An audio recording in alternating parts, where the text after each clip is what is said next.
when the scripture here tells us that Jephthah was the son of a prostitute, it is not talking about a concubine.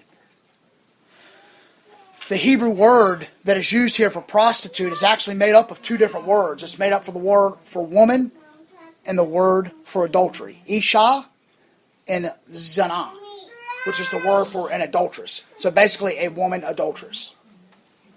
The Septuagint, which is the Greek translations of the Hebrew scriptures, uses the word porne for this woman, which is porne is where we derive our English word pornography from. So it was very, very clear that this woman was very loose, and that Jephthah's father was probably a man of loose morals. So Jephthah had a really bad start to life. He was a person who was born of a prostitute. He didn't have that godly example of a father. He didn't have that male figure that is supposed to teach his sons how to live their lives. Gilead, Jephthah's father, as an Israelite, should have taught his son about the true Yahweh. I'm sure there was probably some kind of a Jewish element into that home when he was young, because we see later on that Jephthah invokes Yahweh for a blessing.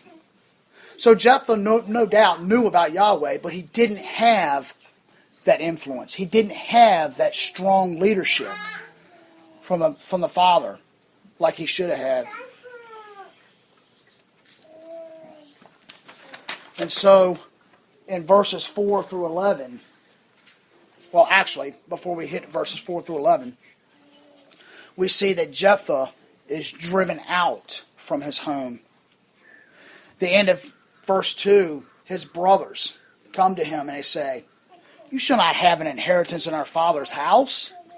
You're the son of a prostitute. You're the son of another woman."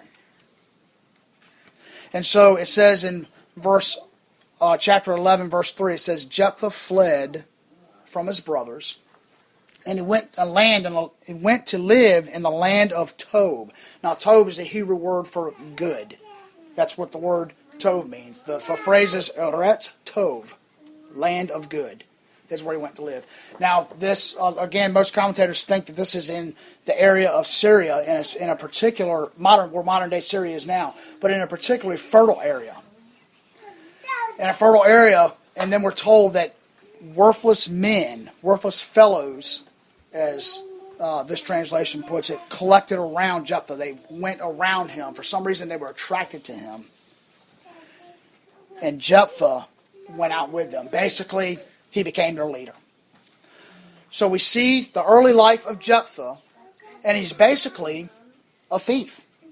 He's basically a mercenary. He goes around with his band of men, and he raids other villages.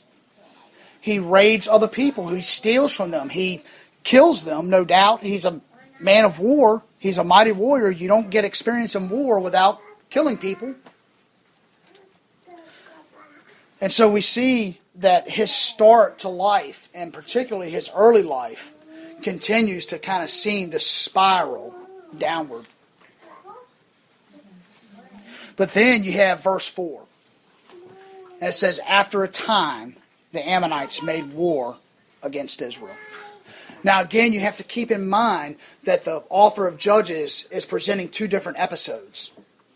He's presenting the Ammonite episode, which lasts for 18 years. He's presenting the Philistine episode, which lasts for 40 years. And so don't think chronologically here, because verse 4 is actually just a recap of what's happened in the first few verses of chapter 10.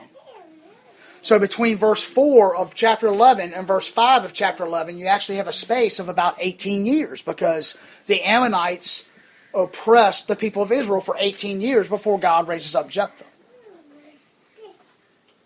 And then in verses 5 through 11, we see the estranged son being called back to deliver Israel. The very men who feared that Jephthah would steal their inheritance or somehow take it for himself, now they fear for their lives more than they fear for the inheritance. In verse 17 of chapter 10, we see that the elders of the Gileadites, gather around themselves. And they say, okay, We got a problem. We're at war. Now, which one of us is going to lead our army to fight against these Ammonites? Now, the Gileadites weren't warriors.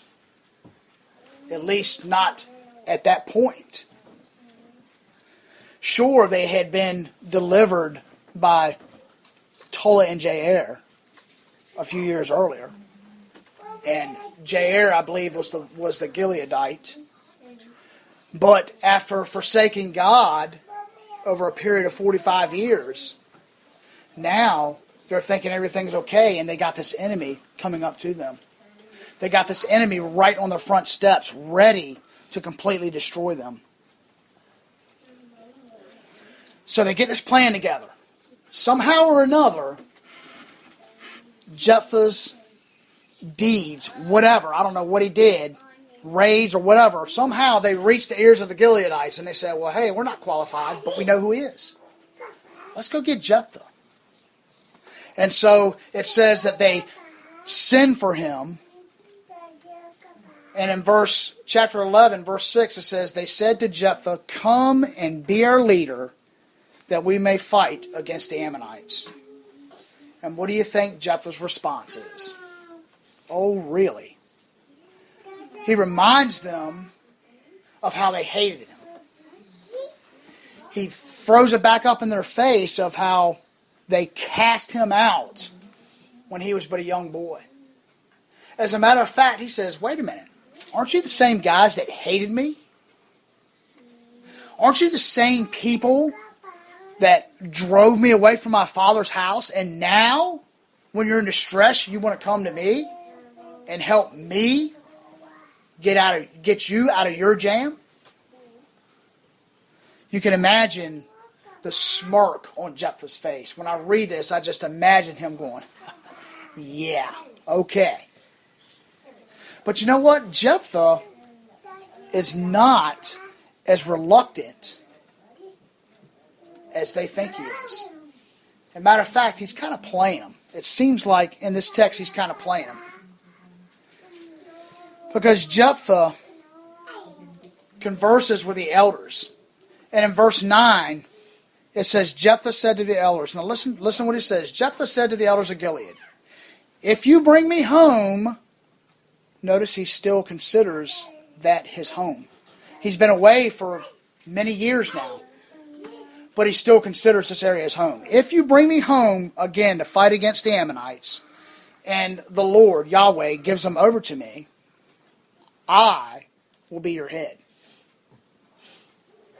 That's Jephthah's clinch, his what do you call it? His contract, the clause. I don't know what you would call it in a legal term, but something that would clinch the deal.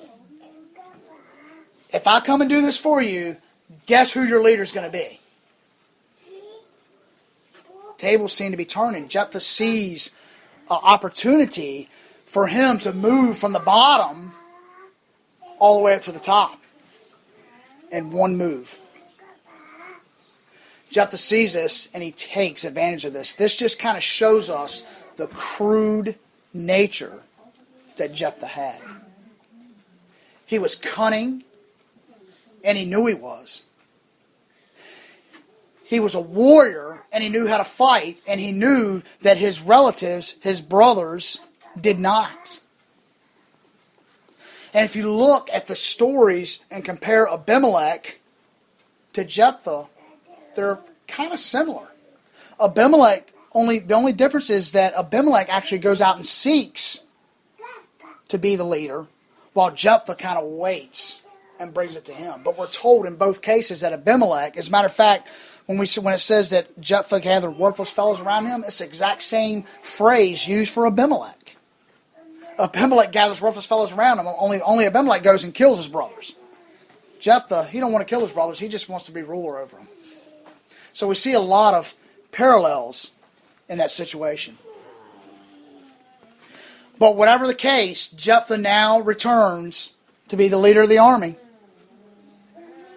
But there's one more thing he has to do to ensure that he will be the head. It tells us in verse 11 that he went with the elders of Gilead And the people made him head and leader over them. And Jephthah spoke all his words before the Lord at Mizpah. Now basically what the author is telling us here is Jephthah is reciting everything that the leader said to him in the midst of the people. Okay, he's kind of taking a vow. In our day, in our culture, in our time, a person's word really means absolutely nothing. But in that time, a man's word was everything. People actually took vows and kept them even upon pain of death. If a person oftentimes made a vow, especially before Yahweh, then they were obligated to keep that vow. We see an example of this in the book of Joshua. When they first come in, you remember when they first come in to conquer the land. They conquer Jericho, they conquer Ai, and now they're moving on to Gibeon. And you remember what the leaders at Gibeon did?